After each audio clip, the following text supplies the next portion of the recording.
유용한 경제 정보만을 전해드리는 시간 훈훈한 경제입니다. 오늘도 쿠키뉴스 송금종 기자 나와 있습니다. 안녕하세요. 네, 안녕하세요. 쿠키뉴스 송금종입니다. 네, 오늘은 어떤 내용 살펴볼까요? 네, 연말을 앞두고 서민 물가가 심상치 않습니다. 우유, 라면 등 생필품 가격이 오른 데 이어서 서민들의 편안한 발이 되어주는 택시비 인상도 현재 초읽기에 들어갔는데요. 자동차 보험료도 오를 예정이지만 안시적인 유류세 인하로 가계 경제에 도움이 되고 있기도 하죠.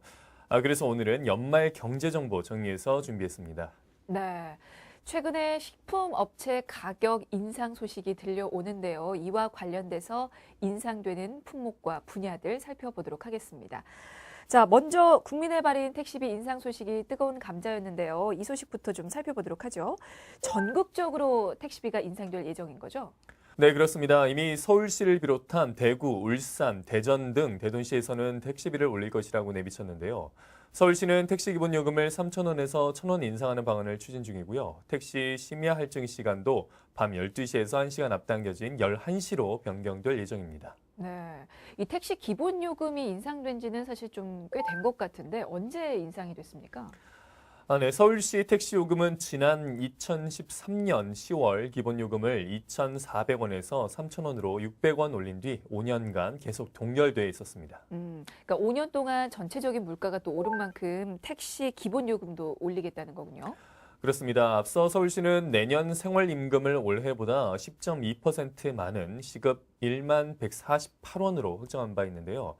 택시 민정협의체는 서울시가 발표한 생활임금에 맞춰서 택시 기본요금도 4,000원으로 인상되어야 택시기사 월 생활비를 285만 원에 맞출 수 있다고 발표했습니다. 하지만 확정이 된 건 아니고요. 인상폭은 800원 정도 조절될 수 있을 것으로 현재 보이고 있습니다. 네. 확정이 되면 서울에서 택시를 탈 때 기본 요금이 이제 4,000원이 되겠군요. 근데 서울뿐만 아니고 지역 곳곳이 택시비 인상 문제로 떠들썩하던데요. 이게 지역별로 차이가 있는 만큼 이미 인상을 결정한 것도 있죠. 네, 맞습니다. 대구시는 지역경제협의체 심의를 거쳐서 중형 택시 기준 기본요금을 2,800원에서 3,300원으로 올리는 안을 확정했는데요.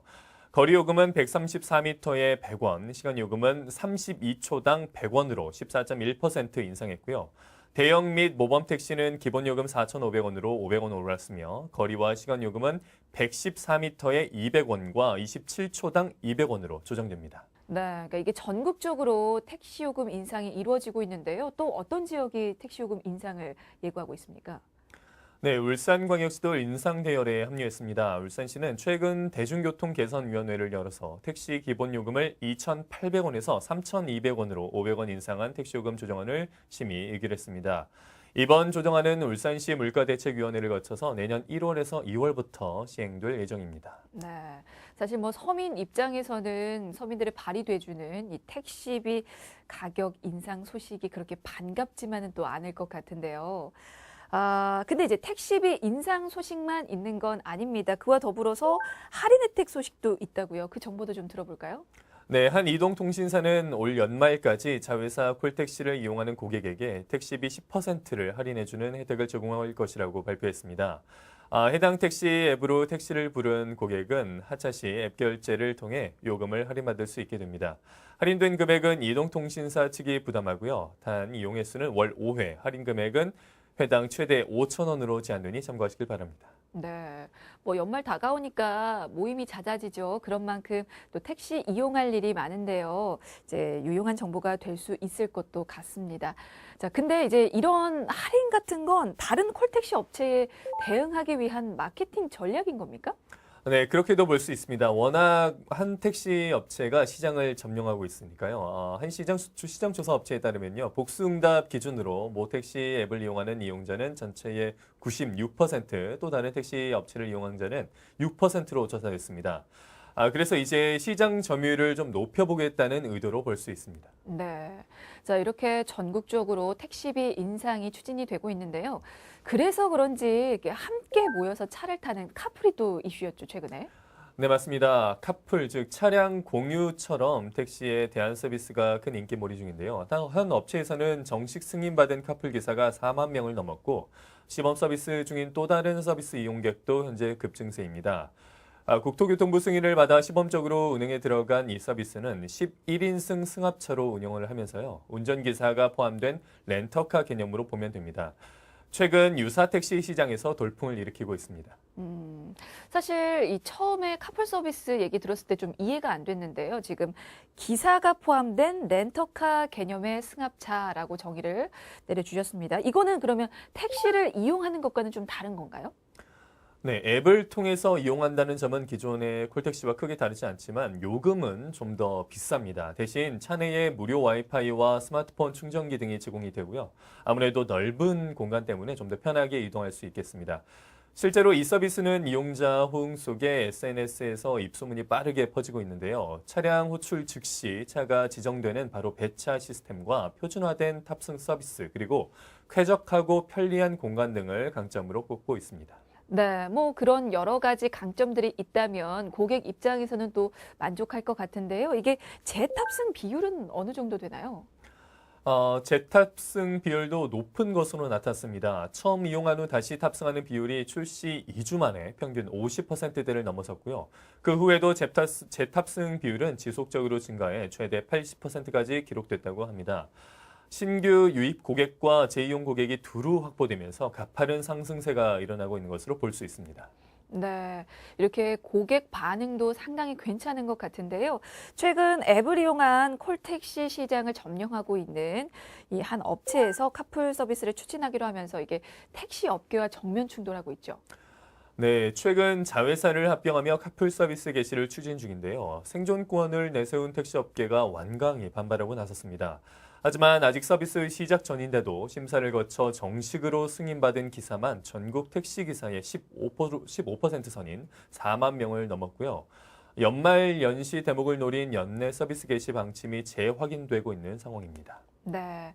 자, 카풀 서비스 추진에 택시 업계는 반발하고 있지만 고객들은 환영의 박수를 보내고 있다고 하는데요. 자, 과연 연말에 카풀 서비스를 이용할 수 있을런지 지켜보도록 하겠습니다. 자, 이렇게 택시 인상 부분 지금 살펴봤는데 이 외에 또 인상되는 부분이 더 있습니까?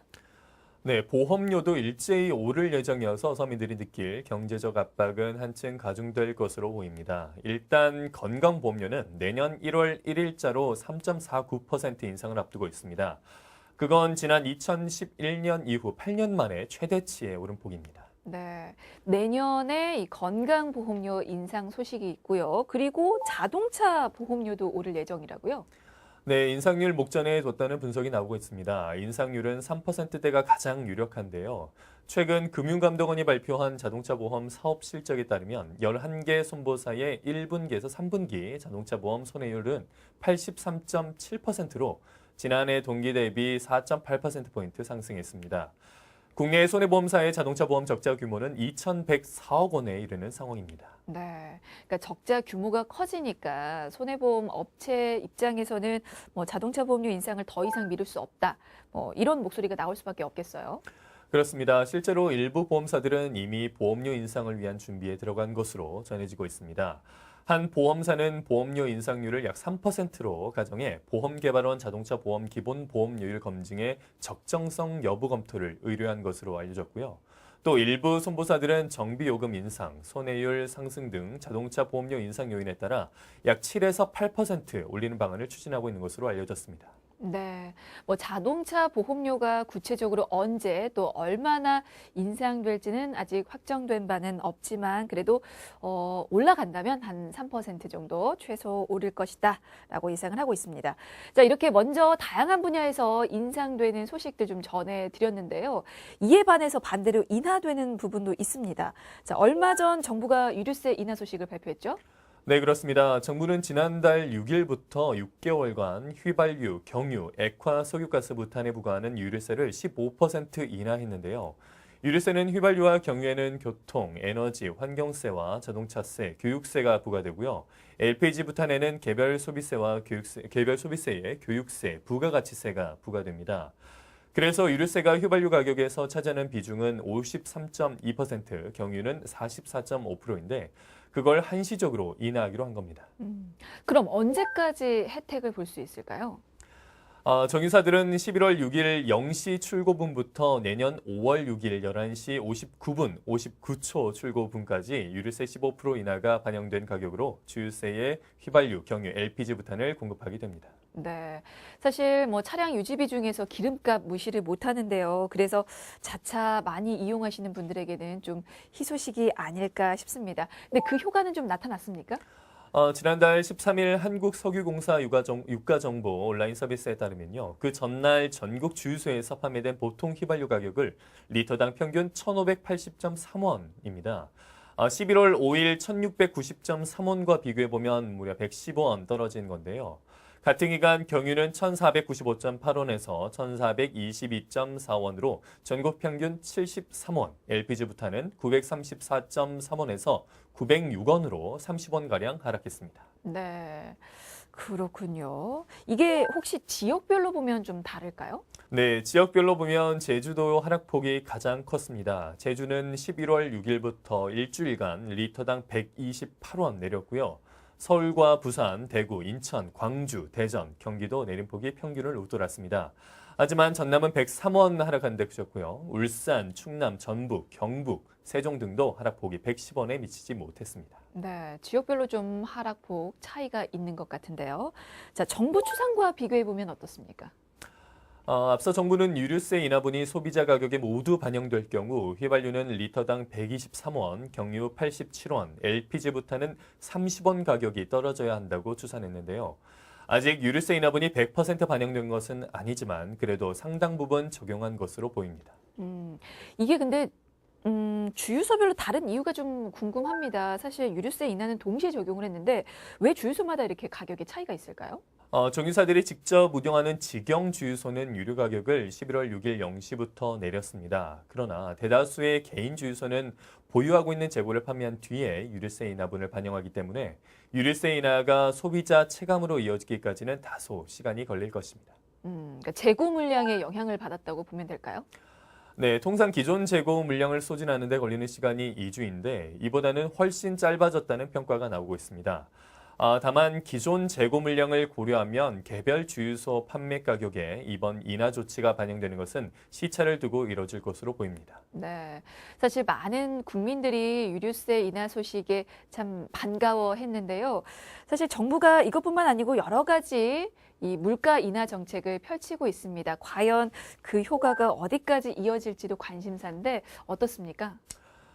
지난해 11월부터 시행한 도시가스 요금 인하 조치로 지난 10월 전기, 수도, 가스는 지난해 동기 동월 대비 1.9% 떨어지면서 하락세를 이어갔습니다. 또 각종 복지 정책으로 일부 서비스 물가도 떨어지고 있는데요. 무상급식 정책으로 학교급식비는 지난해 동월 대비 23.1% 하락했고요. 병원비 부담을 덜어주기 위한 이른바 문재인 케어로 병원 검사료는 14.6%, 입원 진료비는 1.8% 하락한 모습입니다. 하지만 아직 정책의 성공 여부는 판단하기는 이른 것 같고요. 앞으로 좀 더 지켜봐야겠습니다. 네. 자, 연말을 앞두고 식당 물가가 들썩이고 있습니다. 거기에 택시비 그리고 보험료 등도 오를 예정이어서 서민들 한숨이 좀 깊어지고 있는데요. 저희 훈훈한 경제에서는 여러분 경제 생활에 도움되는 유용한 경제 정보 늘 발빠르게 전해드리도록 하겠습니다. 자, 오늘은 여기까지고요. 지금까지 쿠키뉴스 송금종 기자였습니다. 고맙습니다. 고맙습니다.